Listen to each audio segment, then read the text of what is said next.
Kidnap ಆದ್ಮೇಲೆ love ಆಗುತ್ತೆ ಒಳಗಡೆ ಅದೇನೋ ಆ ಥರ ಏನೋ ಒಂದಿದೆ ಸ್ವಲ್ಪ ಅದ್ರ ಬಗ್ಗೆ ಕತೆ ಗೊತ್ತಾಗಿದೆ ಕತೆ ಗೊತ್ತಾಗಿದೆ Trailer ಅಲ್ಲಿ ಬಿಟ್ಟಿದ್ದಾರೆ, ಸ್ವಲ್ಪ ಕ್ಲಾರಿಟಿ ಕೊಟ್ಟಿದ್ದಾರೆ. I think ಹಿಂಗಿದೆ.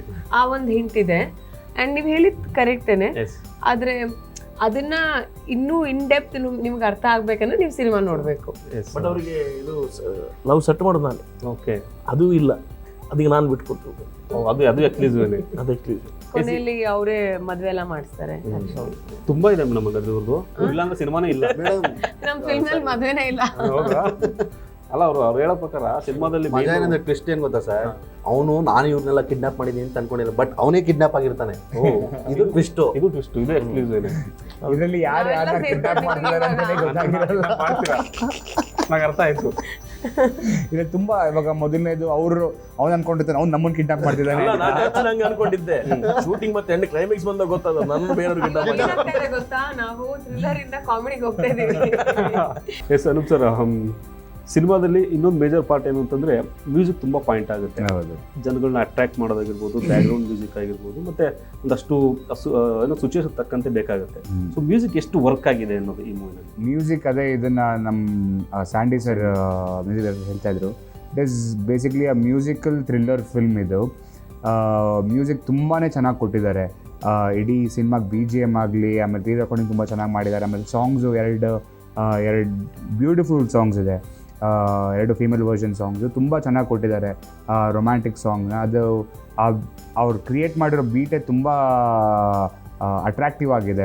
ಒಂದ್ಸಲಿ ಕೇಳಿಸ್ಕೊಂಡು ತಿರ್ಗಾ ಒಂದ್ಸಲಿ ಕೇಳಿಸ್ಕೊಬೇಕು ಅಂತ ಅನ್ಸುತ್ತೆ. So is done a really good job. Thriller ಸಬ್ಜೆಕ್ಟ್ಗಳಿಗೆ ಮ್ಯೂಸಿಕ್ ಕೊಡೋದು ಸ್ವಲ್ಪ ಕಷ್ಟ ಆಗುತ್ತೆ, ಬಿಕಾಸ್ ಯಾಕಂದರೆ ಅದನ್ನು ಹಿಡಿದು ಇಟ್ಕೊಳ್ಬೇಕು. ಆ ಸಸ್ಪೆನ್ಸ್ನ ನಾವು ತೊಗೊಂಡು ಮೇಲಕ್ಕೆ ಹೋಗಬೇಕು ಅಂದರೆ ವಿತ್ ಮ್ಯೂಸಿಕ್ ಓನ್ಲಿ ಅದು ಆಗೋದು. ಸೊ ಅದಕ್ಕೆ ಈಸ್ ಡನ್ 100% ಅವ್ರದ್ದು ಸ್ಯಾಟಿಸ್ಫೈ ಮಾಡಿದ್ದಾರೆ ಇದಕ್ಕೆ, ಸಿನಿಮಾಗೆ ಅವರು ವರ್ಕ್. ಡೈರೆಕ್ಟರ್ ಜೊತೆಗೆ ಪ್ರೊಡ್ಯೂಸರ್ ಆಗಿ ಕೂಡ ಕೆಲಸ ಮಾಡಿದ್ದಾರೆ. ಎರಡು ಕೆಲಸವನ್ನು ನಿಭಾಯಿಸೋದು ಭಾಳ ಕಷ್ಟ ಆಗುತ್ತೆ. ಒಬ್ಬ ಡೈರೆಕ್ಟರ್ ಹೋಗ್ಬೇಕಾದ್ರೆ ಒಂದಷ್ಟು ಜವಾಬ್ದಾರಿಗಳಿರಲ್ಲ. When you comes to producer ಜವಾಬ್ದಾರಿ ಜಾಸ್ತಿ ಆಗುತ್ತೆ. ಸೊ ನೀವು ಕಂಡಂತೆ ಪುನೀತ್ ನಾಗರಾಜ್ ಸರ್ ಎಷ್ಟು ನಿಭಾಯಿಸಿದ್ದಾರೆ, ಎಷ್ಟು ಏನೋ ತುಂಬ ಅದೇ ಆ ಥರ 2 ದೋಣಿಲಿ ಕಾಲಿಡೋದಕ್ಕೂ ತುಂಬ ಕಷ್ಟ ಆಗುತ್ತೆ ಮೊದಲನೇದಾಗಿ. ಆ್ಯಂಡ್ ಅವ್ರ ಜೊತೆಗೆ ಅವ್ರ ಬ್ರದರ್ಸು ತುಂಬ ಸಪೋರ್ಟಿವ್ ಆಗಿದ್ದರು, ಅದೊಂದು ಹೇಳಲೇಬೇಕು. ಬಿಕಾಸ್ ನೈಟ್ 2 ಗಂಟೆವರೆಗೂ ಶೂಟ್ ಮಾಡ್ತಿದ್ರು, ಅವರೂ ಎದ್ದಿದ್ದು ಯಾರಿಗೇನು ಬೇಕು ಎಲ್ಲ ನೋಡ್ಕೊಳ್ತಾ ಇದ್ರು. ಆಮೇಲೆ ಏನೂ ಕೊರೆ ಆಗದಿರೋ ಥರ ನೋಡ್ಕೊಂಡಿದ್ದಾರೆ.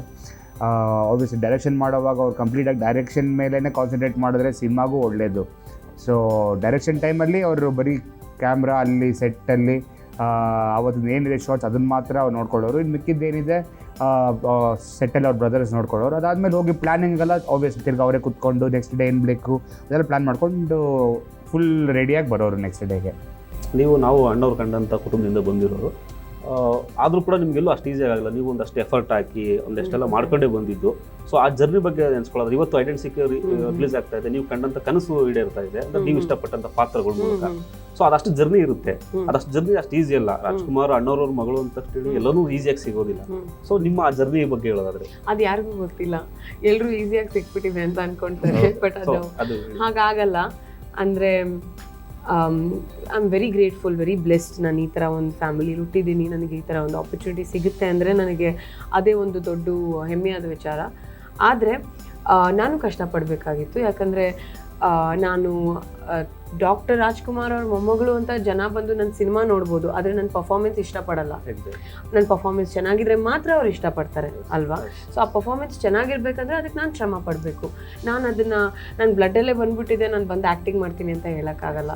ಅದಕ್ಕೂ ನಾವು ಪ್ರಿಪ್ರೇಷನ್ ಮಾಡಬೇಕು, ಕಲಿಬೇಕಾಗುತ್ತೆ. ನಾವು ಪ್ರತಿ ಸ್ಕ್ರಿಪ್ಟ್ ಬಂದಾಗಲೂ ಅದಕ್ಕೆ ವರ್ಕ್ಶಾಪ್ಸ್ ಮಾಡಬೇಕಾಗುತ್ತೆ. ಅದೆಲ್ಲ ಎಲ್ಲ ಆ್ಯಕ್ಟರ್ಸ್ ಮಾಡೋದೇನೆ, ನಾನು ಮಾತ್ರ ಮಾಡ್ತಾಯಿದ್ದೀನಿ ಅಂತ ಕೂಡ ನಾನು ಹೇಳ್ತಾ ಇಲ್ಲ. ಪ್ರತಿಯೊಬ್ಬರಿಗೂ, ನಾನು ಈ ಫ್ಯಾಮಿಲಿಯಿಂದ ಬಂದಿದ್ದೀನೋ ಇಲ್ವೋ, ಯಾರೇ ಆಗಿರಲಿ ಪ್ರತಿ ಆ್ಯಕ್ಟರಿಗೂ ಕಷ್ಟಪಡೋದಂತೂ ಇದ್ದೇ ಇದೆ.